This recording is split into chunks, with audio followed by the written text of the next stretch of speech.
we live in this world. It's just kind of like the politics world, right? Or the news media, where it's like no one can ever say that they're wrong. Yeah. Right. It's like, man, don't ever go back and acknowledge that you messed up. Like, man, just keep pushing forward. Don't say anything about it. Yeah, it just erodes trust over time, you know? Totally. And it's a very perfectionist society. Even thinking about social media and what people put out there in terms of social media. I mean, honesty is endearing to people. It's like, and a lot of times they're not expecting it. Mm-hmm. You know, when you say that, man, I'm sorry. Man, I'm going to own that. Like, because I'm looking at things. Well, we expect everybody just to defend. Like, no. You're not looking at it the right way. No, that's not the right way to think about it. You know? Yeah. What we're saying in that moment is we're not perfect. And that's okay. This is Breaking Barriers, where we help pastors and churches grow so that they can go.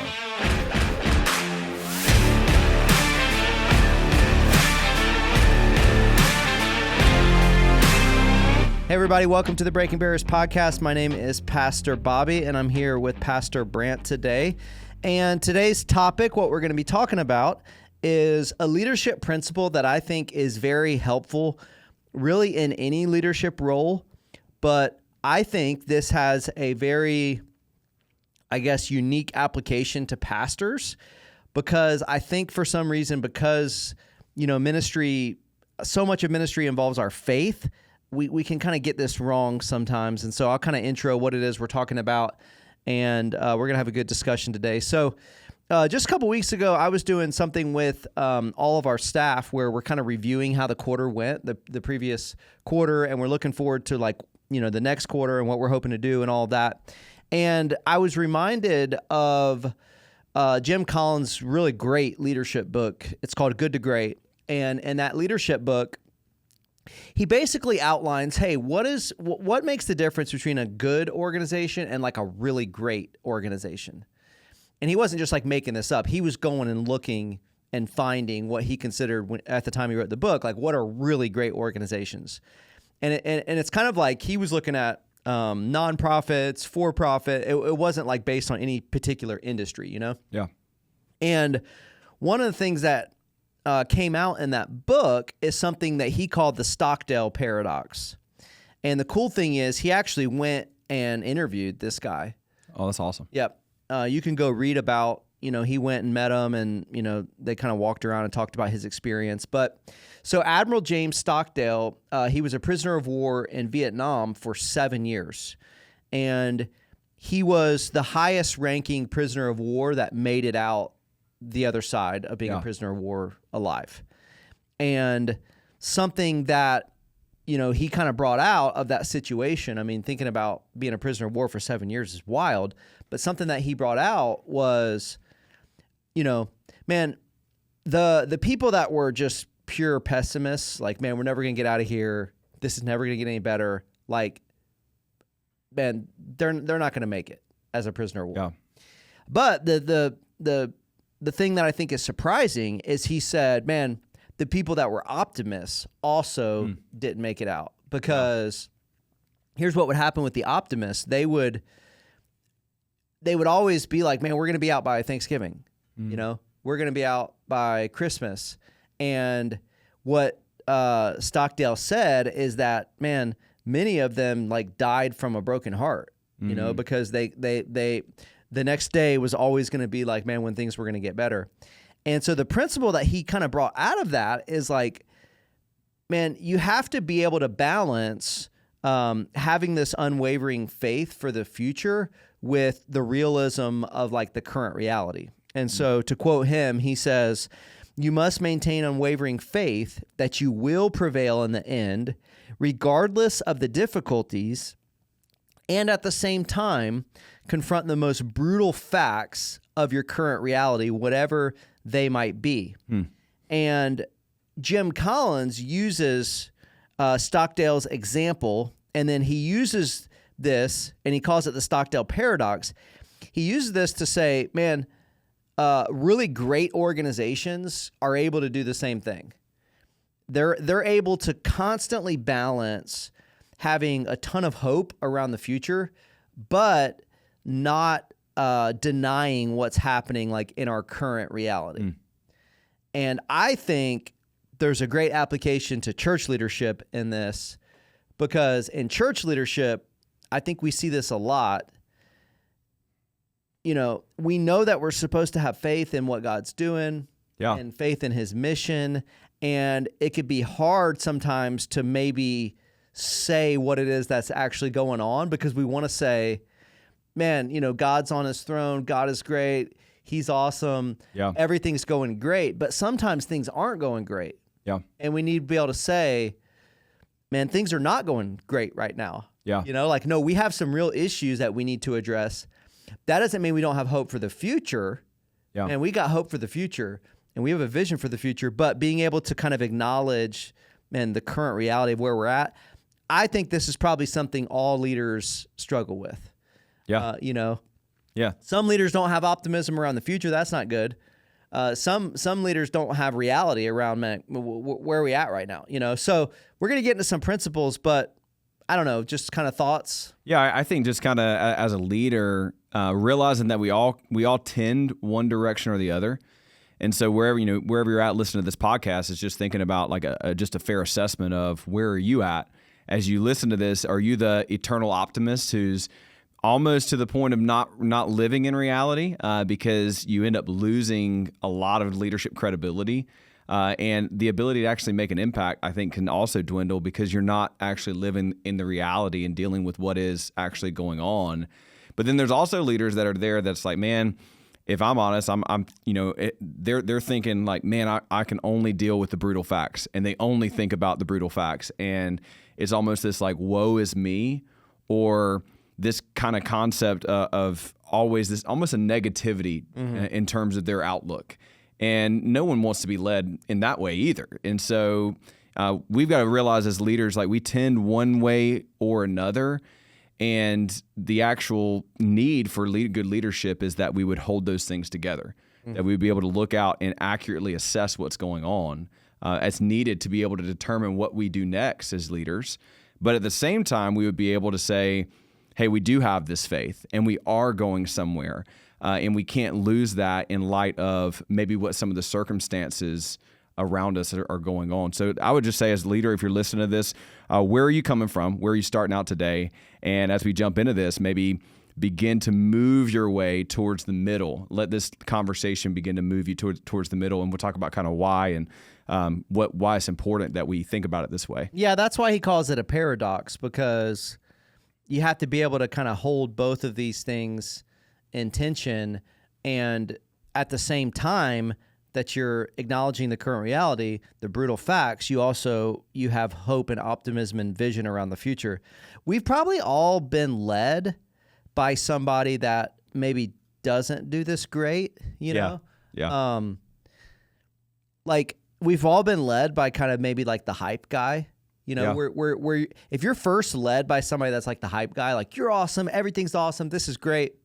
When you experience that at first, it's like, this is awesome. Yeah. You know, my boss is awesome. I love him. He's like, man, always telling me I'm great and everything's great.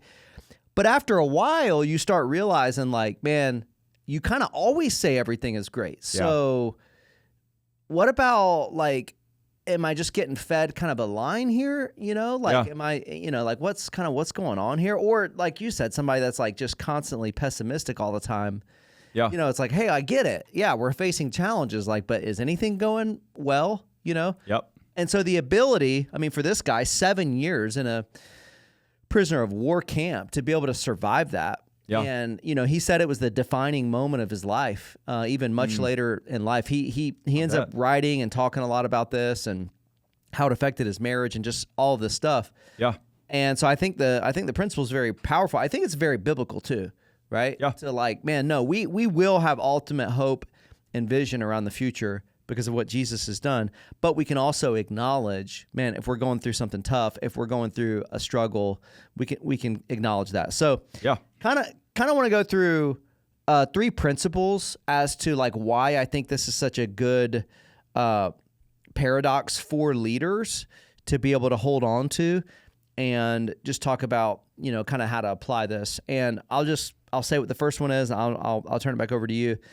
Having this sort of framework when you're leading of this, like, man, we're going to acknowledge the current reality, but be hopeful for the future. Number one, it just simply leads to better decisions. Yeah, I mean, I think for us is are we actually looking at what's going on, or are we living in the hype? And it can be really easy when things are going really well to just live in the hype and just, man, we're celebrating this, and we should celebrate these things. But I think this is an Andy Stanley kind of quote, years ago in one of his podcasts talking about when it's working, we've got to ask why. I think, we've talked about some of this around like the brutal facts being a negative kind of thing, but I think even when it's working, we've got to be willing to do an assessment and ask the question of why is it working, and be able to then assess that based on the landscape so that we can make better decisions moving forward. Because if we just get caught up in the hype, well, what happens when it stops working? And we haven't assessed why it actually was working, to be able to continue to make it better, to be able to make adjustments moving forward in the season ahead. I think the other thing, and I would love for you to share about this, I feel like we talked a lot about even metrics as an organization, mm-hmm. and how they matter so much. And I think for us, we've done the Working Genius stuff. Mm-hmm. And for us, we're both, this discernment and galvanizer kind of combination, which it says is this intuitive activator. So I think some of that is like, we kind of feel like there's like a little bit of a spidey sense, a little bit of like, hey, like, I think I know what the answer is. So, as an organization, we've really leaned into metrics. How does that kind of all work together? Because there's probably some leaders out there who are like, man, I kind of make decisions off of feel. How does that play into, we're also a very metrics-based organization, mm-hmm. to understand what's going on? Yeah, I think making decisions based off feel, one, I don't really have an issue with that. I mean, God has given us like our senses and our gut, and like there's something to that, right? Like, yeah. Oh, I got a gut feeling about this. Some people are better at that than others. Yeah. The thing that data does is it helps you see reality for what it is, like the church, for example. I mean, every church has to deal with like, okay, what's the financial position of the church? Yeah. Like, where are we at financially? And that's not one of those things that you just kind of have a gut feel around. Yeah. It's like, no, you need data to tell you, man, are we in a great position? Are we not where we want to be? Yeah. Are we, man, we're better off than we thought we'd be at this point in time. Like, using data to say, like, you're going to have to judge the data, like, yeah, but the data is just telling you what is. Yeah, it's not lying to you. Right. Like, how you interpret it can lie to yourself. Yeah, good, bad, whatever. A lot of people, they're just not willing, maybe because they're just living too much in that like hype guy, or like, I don't know. It's like common in our culture, I guess. I don't know if it's just human nature, or I don't know if it's like politics, but it's like, if you're leading something, you never want to say it's not going good. Yeah. If you're the lead pastor, you're like, man, if I tell the church, like, man, this ain't going great, like, what are they going to think about me? What are the elders going to think? What are the deacons going to think? Or if you're leading a team and you're like the boss, you're like, man, I don't want people to think I don't have my stuff together. So like, yeah. I can't just bring up the brutal reality of like, hey guys, we had this plan, we had this play, it didn't work out mm-hmm. like I thought. A lot of people just struggle to do that. Yeah. And I understand that. I feel it sometimes. Like, I understand it, but it will lead us to making worse decisions. Totally. Like if we're wanting to kind of like gloss over stuff and like, hey, not look. I mean, just think about in our normal life, right? There's probably lots of ways where people just do this, like, man, I don't want to step on the scale. Yeah. Yeah. Right? Like, I don't want that number. I'm just not going to look at it. Right. Yeah. I don't want to see what's in my bank account. Yeah. Honestly, like there's probably a million things like that, right? Totally. Where it's like, man, sometimes it's just easier to not look at it. But going back to the Stockdale Paradox, I mean, you can imagine somebody that's a prisoner of war. Like, if you think to yourself, hey, it's really bad right now, but we're probably going to be in here for at least another year plus. Yeah. You may prepare yourself in that moment to make better decisions around your mental health, your soul, your heart, versus, hey guys, man, only got to plug away 2 more weeks. We know we're going to be out of here in 2 weeks. And he said, man, those are the people that would die of a broken heart, because they probably just weren't making very good decisions around just mentally and how to think. And I think for us as leaders, we've got to be willing. It is so hard, but I feel like we've got to be willing to set aside ego. And I think that's where a lot of it comes in. It's like, man, we don't want other people looking at us in a certain way. And we don't want to look at ourselves in a certain way. And when we begin to, put our value and put our identity into our vocation, which in ministry is in any vocation is easy, but in ministry it feels very easy to do that. I think when things aren't going well, we want to gloss over that because it definitely affects our ego in a major way. And I was just thinking about this, kind of asking ourselves this question of, am I more concerned with other people viewing me as successful or actually making an impact? Mm-hmm. And I think if we're more concerned with just being viewed as successful, we're going to gloss over the reality as long as we can. Now, it's always going to catch up to us, but we're going to gloss over it as long as we can.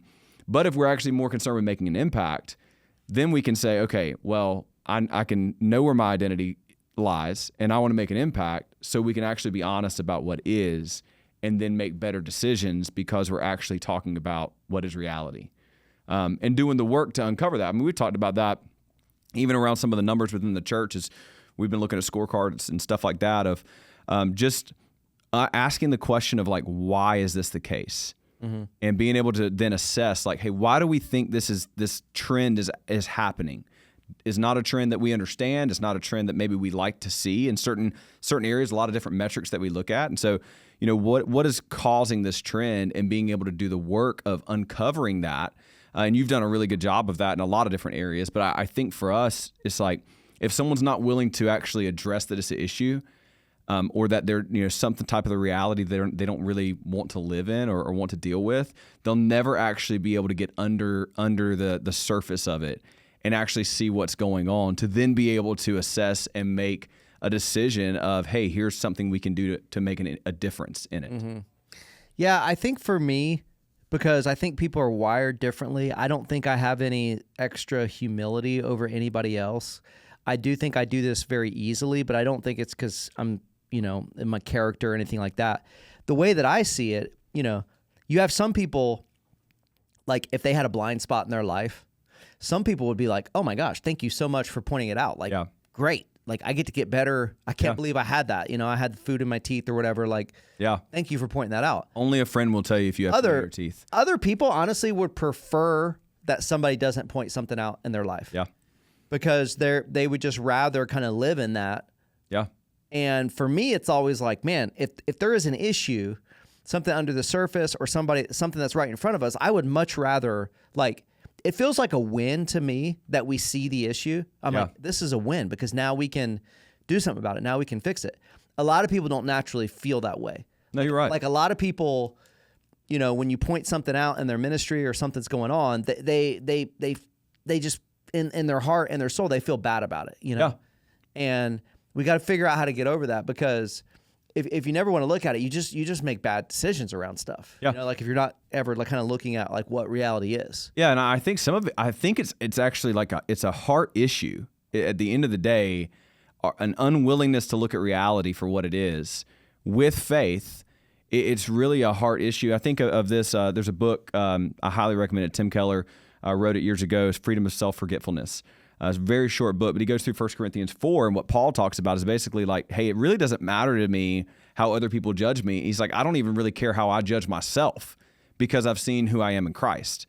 And I think that's, as leaders, it can be difficult, but we've got to move to that point of, man, we can assess reality because our identity is not so tied up in ministry success or whatever it may be, vocational success, and what we maybe call that. Our identity is in Christ, so we could evaluate what is with hope. Right.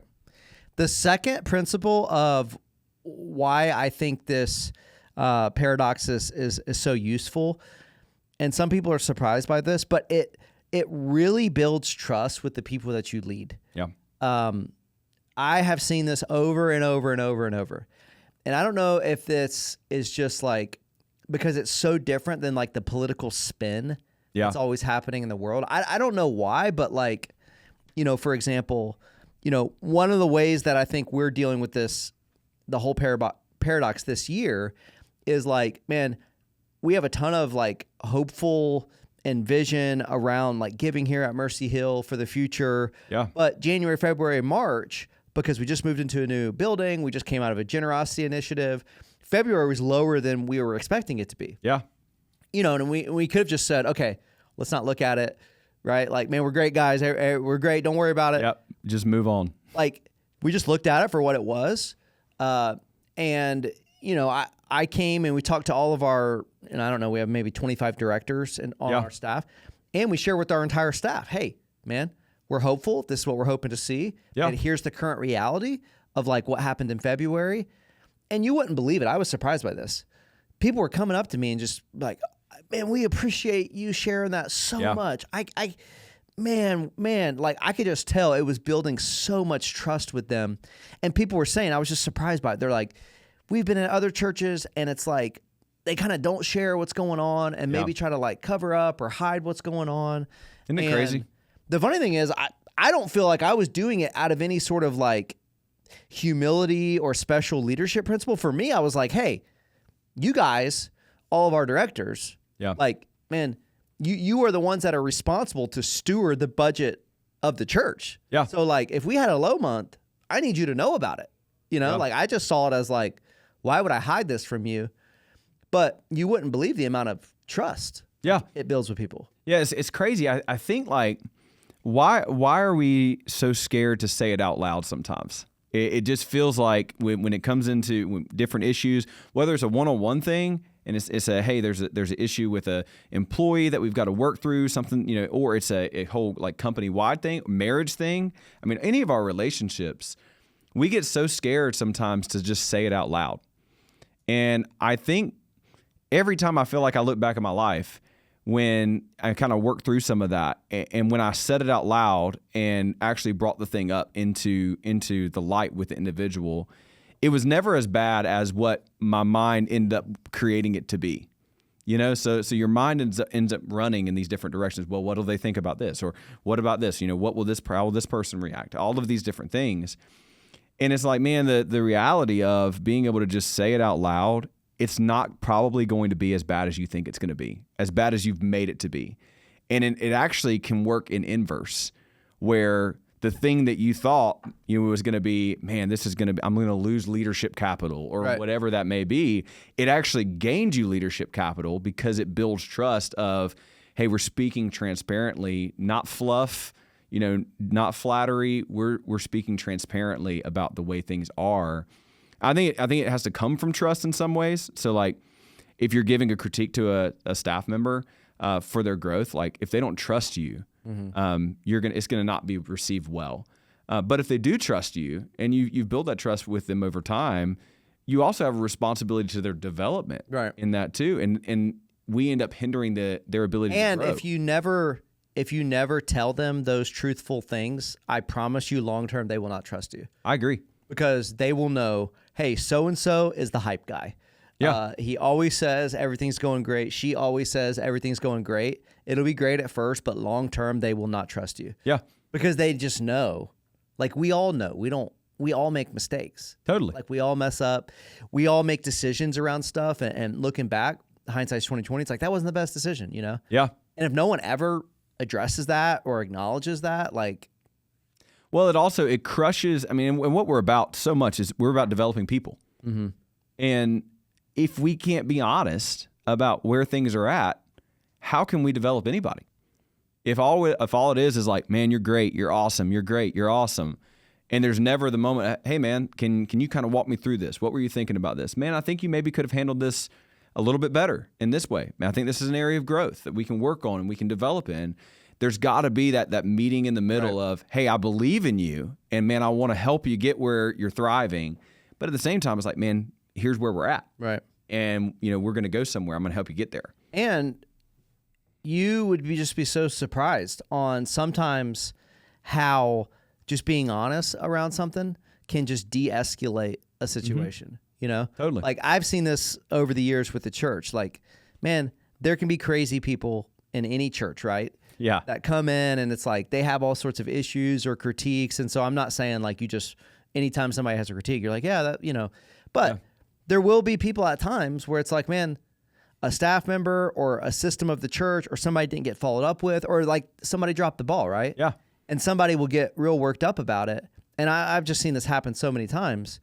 If it's legit and you as the leader are just like, man, Brant, like you're totally right. Like, man, I'm sorry. Like we just dropped the ball here. Like we got to get better. Yeah. You would be shocked like how quickly that can de-escalate a situation. It's so disarming. When people are just like, okay. They see and hear what I'm saying. Yeah. Like it can just totally change. But we live in this world. It's just kind of like the politics world, right? Or the news media, where it's like no one can ever say that they're wrong. Yeah. Right. It's like, man, don't ever go back and acknowledge that you messed up. Like, man, just keep pushing forward. Don't say anything about it. And it just erodes trust over time, you know? Totally. And it's a very perfectionist society. Even thinking about social media and what people put out there in terms of social media. But I think honesty is endearing to people. It's like, and a lot of times they're not expecting it. Mm-hmm. You know, when you say that, man, I'm sorry, man, I'm going to own that. Like, because I'm looking at things. Well, we expect everybody just to defend. Like, no, you're not looking at it the right way. No, that's not the right way to think about it. You know. Yeah, and so when we as when we as leaders are also, what we're saying in that moment is we're not perfect, and that's okay. Mm-hmm. And I think that reality that we can live in of, hey, we're not perfect leaders. We're going to make mistakes.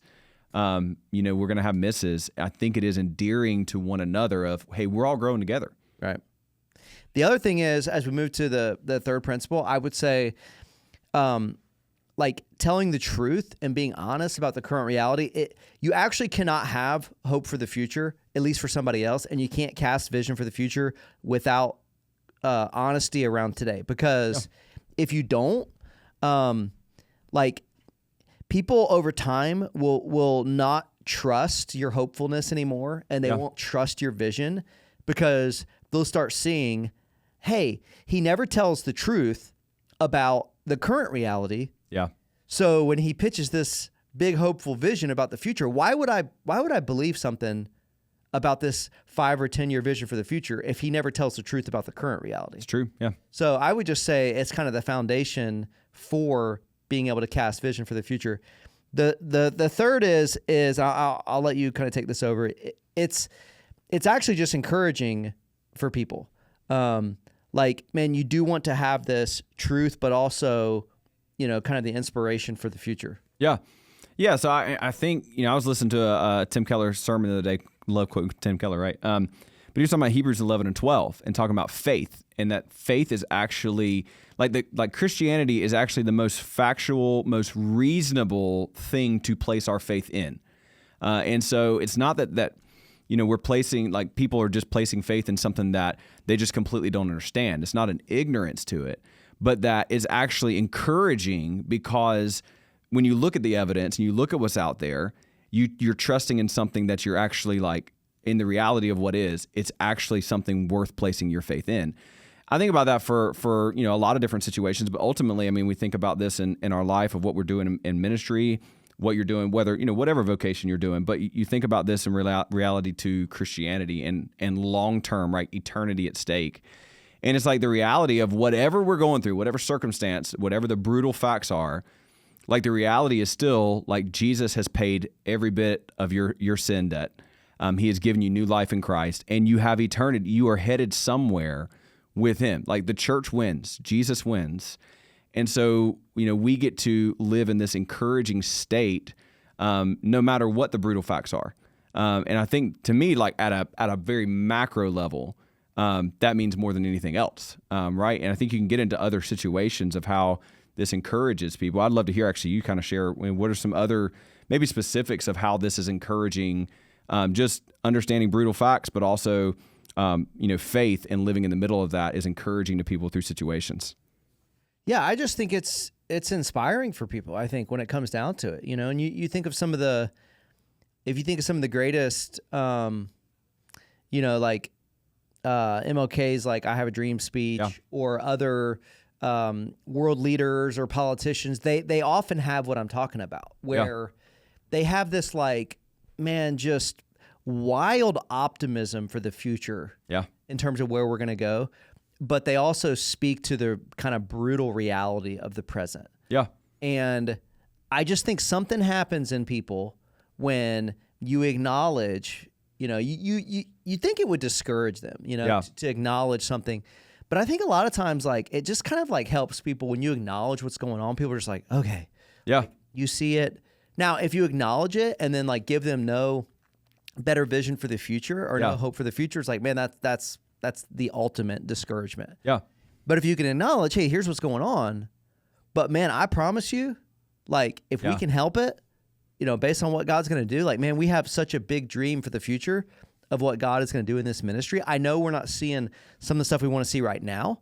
Yeah. But, based on all of these promises of God in the Bible, we are believing God for huge things. And like you said, man, whether we see it on earth or not, man, these things ultimately are going to happen. Yeah. Man, God is true. His word is true. It just ends up being like inspiring for people. And I think we have to really distinguish between, because people can just miss this. Like, people that are very inspirational leaders can miss this. Yeah. Like, man, hope isn't a strategy. Like, hope is not a strategy. Yeah. So, like, man, you got to look at the current brutal reality, and like, just being hopeful, that is not a strategy in any way, shape, or form. But it is fuel for people. Yeah. And you do need both. Like, you do need both to try to affect the future in a positive way. Yeah. Like, you got to have a strategy for, like, man, how are we going to deal with the current reality? But we also got to motivate people. Yeah. That people don't get overly discouraged. Yeah. I think about this, I was listening to a podcast the other day, and it was talking about even like political slogans and different things. And, say what you will, Donald Trump, whatever, but the thought of what he did from a slogan standpoint, a dealing with reality and a compelling vision for a future, an encouraging vision for the future. The thought of make America great again. And what he did with that was, hey, I'm speaking in, whether you agree, disagree with his actual assessment or the man. He spoke into the reality of what he thought, what he was seeing in our culture. And he positioned, hey, this is a future that he fully believed in his bones that, like, this is the direction. And we're going to make America great again. And I think, again, we have so much more, so much of a bigger, thing that we're talking about when we think about eternity and what Christ has done. But I think just a microcosm of this idea of he didn't live in one side where you get a politician who all they do is complain the whole time. And you don't live in you get another side where it's like all they do is just talk about how awesome things will be someday, and they don't ever. Yeah, it's like the blind optimism versus like just total despair. Yeah, and I think we as leaders, we have to live in the middle of that, but also, what more? Like, who could be more optimistic than a believer? Mm-hmm. In reality of eternity, like, we deal with the reality of what is, and there's a pathway forward, and we look for that pathway forward in whatever environment we're in. But ultimately, it's like, man, how do you not have a optimistic view of where God's taking all of this? Mm-hmm.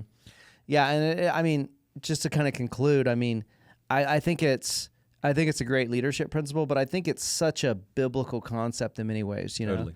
Like, even when you're thinking about the gospel and what Jesus has done for you, like, you have to be able to believe. It starts with like looking at the brutal facts of your own sin. Totally. Like, you can't repent. Like, you can't make a 180 till you actually acknowledge like where you're at. Yep. Right? Like, that's like, you can't just have the blind optimism. Like, you can't have all the things that Jesus promises without first looking at reality for what it is. 100%. It makes me think about 2 Corinthians 4, just kind of summarize, like, man, we're hard pressed on every side, but not crushed. Therefore, we do not lose heart. Yeah. It's like, hey, we're suffering. Here's what we're going through, but we don't lose heart. Yeah. And I think it's just such a biblical thing. Just to kind of summarize, man, I just think we make better decisions when we're not afraid to look at reality for what it is, and we just lead people a lot better. Yeah. And people trust us a lot more. Yeah. It stings sometimes being like, hey guys, man, we messed up here, or like this thing's not going the way we want. Yeah. But like, man, if you pair that with hope of like, but man, I'm very confident in you as a leader. Like, man, we're it's going to be better. Yeah. Like, we're going to figure it out. Yeah, I just think we got to figure out how to lead this way. Because a lot of people, like, man, either they're like everything's always bad. Yeah. Right. Or they're just the hype guy all the time. Yeah. Yeah. Any final words? Yeah, I mean, I think I would just encourage you, like whatever end of the spectrum you lean towards. If it's the, hey, I'm brutally honest, or if it's the eternal optimist type that you lean towards. As you think about going to the middle, what's the reality of your current situation that you need to think through? What's going on that needs to be addressed that you haven't been wanting to deal with, and also how does Scripture speak to this? And are you going to believe God that He is working through all things for His glory, for our good, and be willing to then step into those things to see growth in the people you're leading, but also in the ministry that you're a part of? Awesome, man. Great episode. Thank you, guys.